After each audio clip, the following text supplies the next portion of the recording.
திமுகவில் பெரும்பாலானவர்கள் இன்னும் தாங்கள் எல்லாருக்கும் மேலாகவும் பிக் பாஸ் ஆட்டிடியூடில் அவர்களெல்லாம் அறிவாளிகள், அவர்கள்தான் எல்லாம் தெரிந்தவர்கள் போல நிறைய பேர் பேசி வருவாங்க.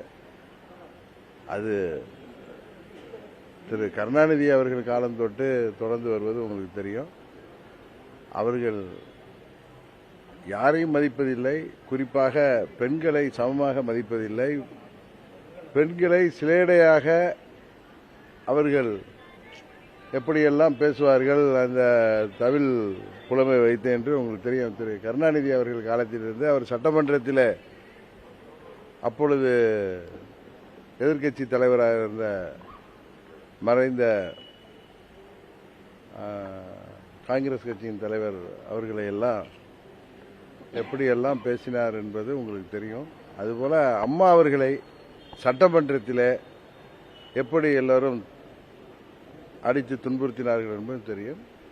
அவர்களுக்கு வரும் தேர்தலிலே தமிழ்நாட்டிலே உள்ள தாய்மார்களும் தமிழ்நாட்டிலே உள்ள அனைத்து தரப்பு மக்களும் அவர்களுக்கு சரியான பாடம் புகட்டுவார்கள் என்பது உறுதியாகி வருகிறது.